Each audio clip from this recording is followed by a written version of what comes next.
Hello! Thank you for joining me as we journey back to let you know which sports movies from 1976 have stood the test of time. Welcome to the first episode of Test of Time. I'm your host, Eric. 1976, a historic year as America celebrates its bicentennial, and my birth. The year in sports saw the Soviet Union dominate the Winter and Summer Olympics. The Pittsburgh Steelers become the third team to win back-to-back Super Bowls. One of the greatest basketball games ever ends 128-126 as the Boston Celtics defeat the Phoenix Suns to win their 13th championship. 13 days later, the NBA and ABA agree to a merger, creating the modern-day NBA. At 102 laps, 255 miles, the shortest Indianapolis 500 ends on account of rain. The first World Series to feature the DH rule is won by the Cincinnati Reds as they sweep the New York Yankees.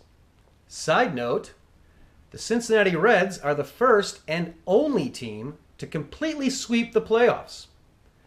The Montreal Canadiens, they sweep the Philadelphia Flyers to win their 19th Stanley Cup.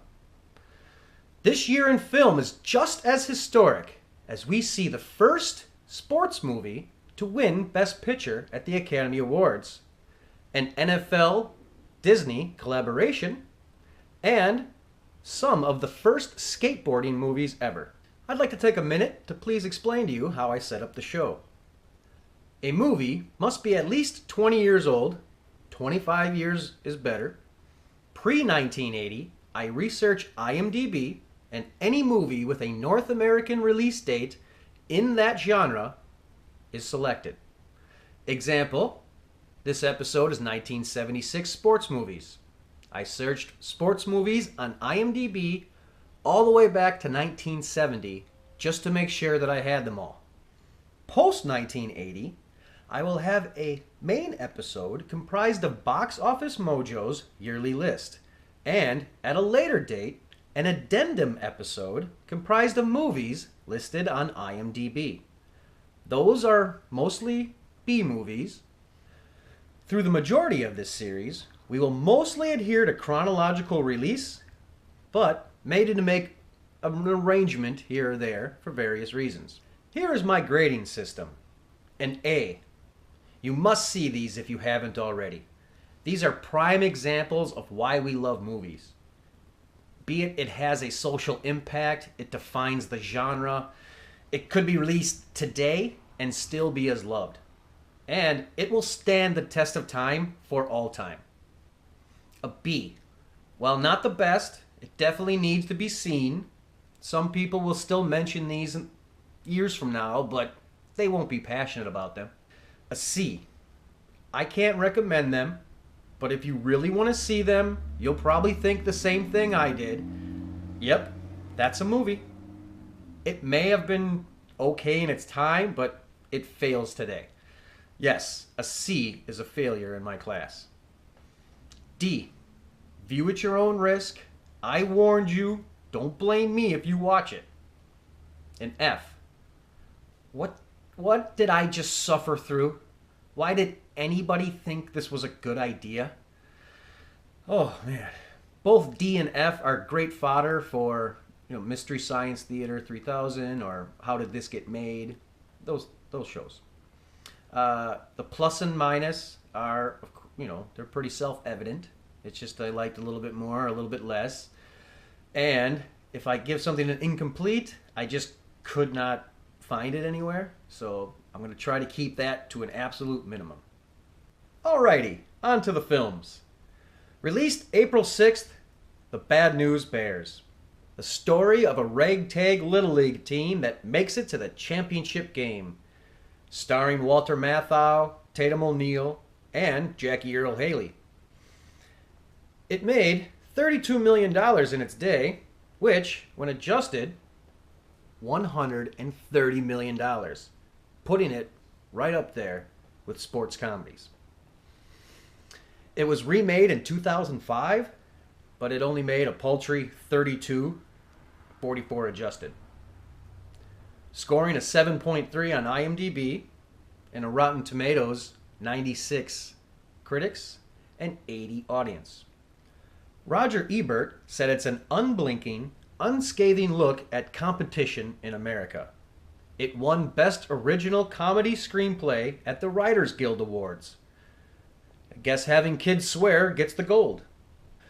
Poster is created by founding illustrator of Mad Magazine, Jack Davis, and he did a great job. Got a lot of misfits.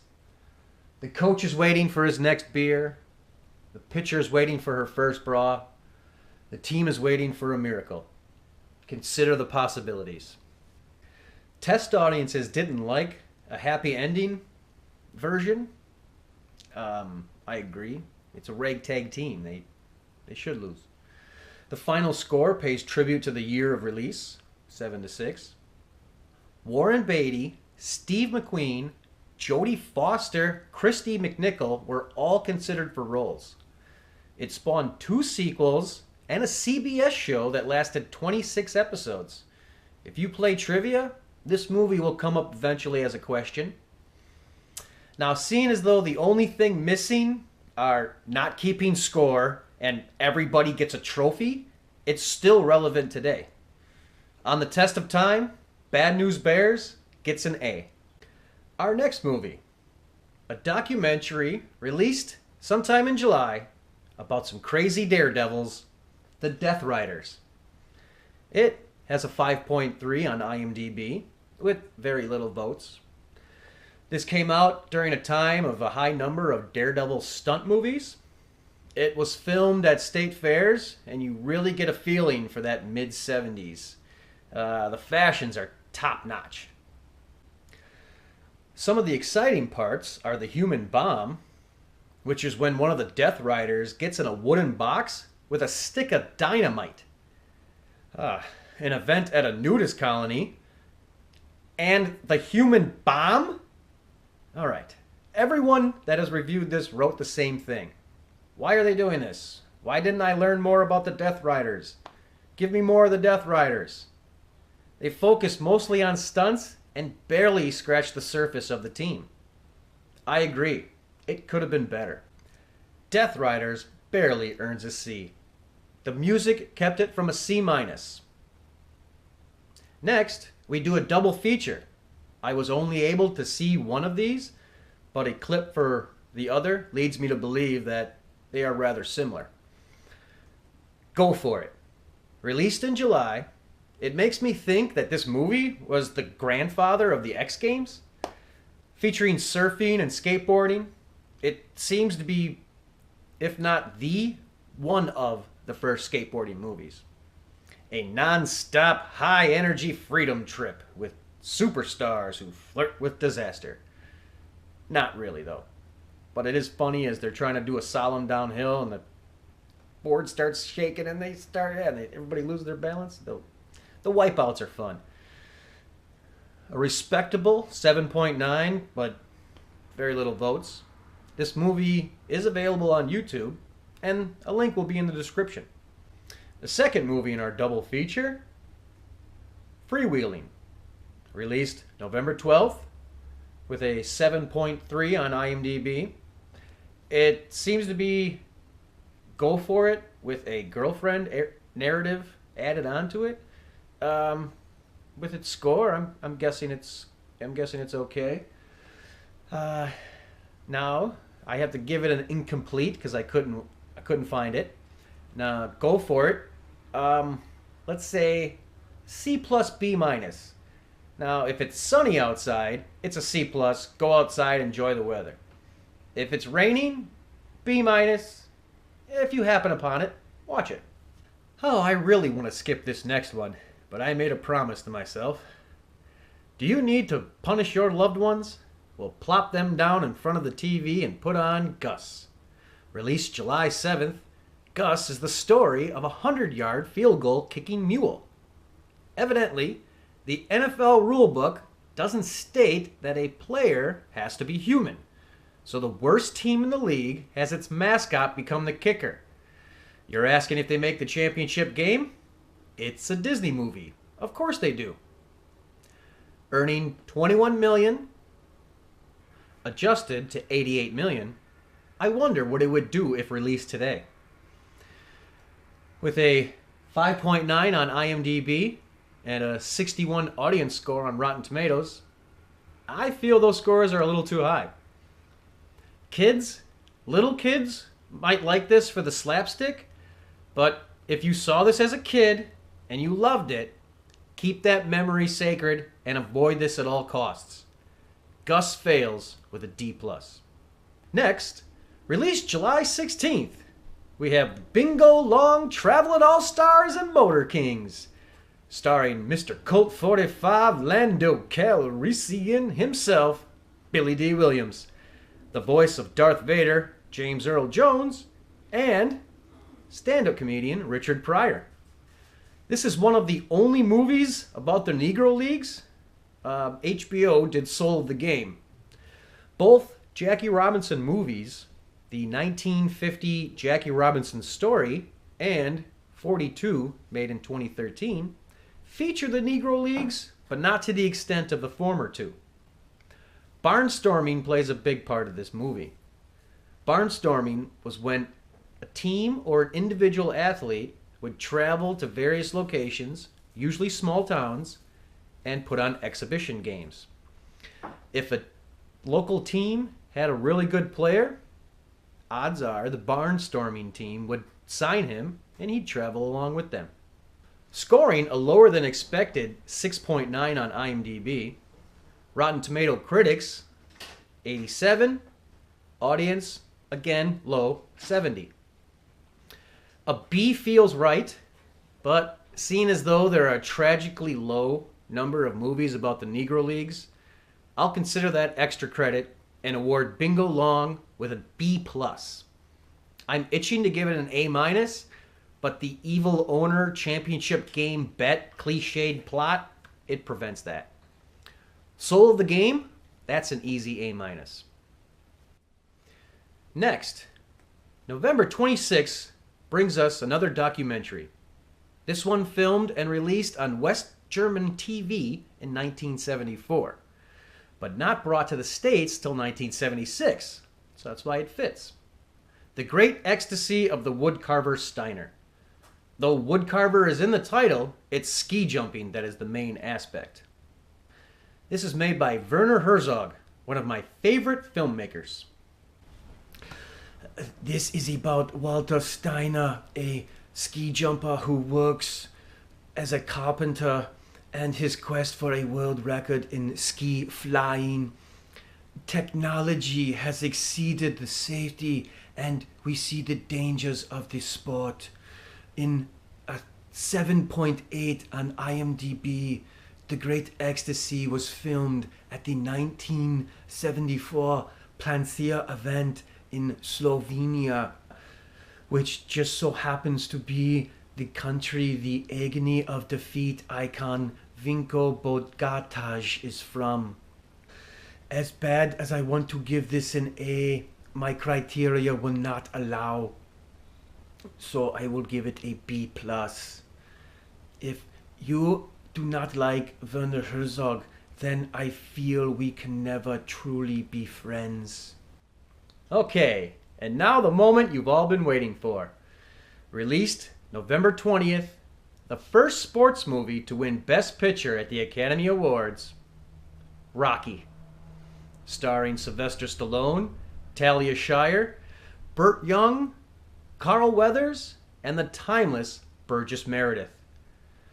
A domestic take of $117 million, which is adjusted to $476 million. Now, even with Hoosiers out there, this is the underdog story of underdog stories. Sly wouldn't sell the script that he wrote in a spiral notebook if he wasn't allowed to star. Now, the producers were not exactly lied to, just not corrected when they mistook another actor for Stallone and financed the film. Gene Hackman, Robert Redford, Burt Reynolds, The studios even offered Stallone $150,000 if he would allow Ryan O'Neal to play Rocky. Susan Sarandon was test screened as Adrian, but was deemed too attractive for Rocky and out of his league. Professional boxer Ken Norton was set to play Apollo Creed, but dropped out before filming started. Rocky was filmed in 28 days on a budget south of $1 million. This movie was unbelievably lucky to get made at all. An 8.1 on IMDb with nearly 400,000 votes. A 93 critic score on Rotten Tomatoes with a 69% audience. Are you kidding me? All right. Well, what hasn't been said already about Rocky? Well, I might just surprise you. This was the first movie to predominantly use the Steadicam. Of all Oscar winners, it spawned the most sequels. It is the third movie in 5 years featuring Talia Shire to win Best Picture. Only 2 boxing movies have ever won Best Picture, Rocky and $1 Million Baby. I watched a few documentaries to get ready for this episode. One that I highly recommend, YouTube link will be down in the description. Now we get to a sore spot for Stallone. History.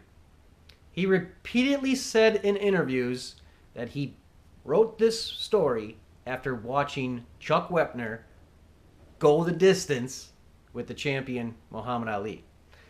Wepner was TKO'd in the 15th, so he almost went the distance. Once Rocky became a mega hit, he started to change his tune a little bit. ESPN made a great 30 for 30 called The Real Rocky. And I believe there's the Bayonne Bleeder movie starring Liev Schreiber, which is about Chuck Wepner's life. It's really hard for Stallone to say he didn't take from Wepner's life when in 76, Wepner fought Andre the Giant. Does that remind you of Rocky 3? Reminds me. Now, your only excuse for not seeing this movie is that you've been in a coma since October of 76. If there's ever a movie to get an A+, this is it.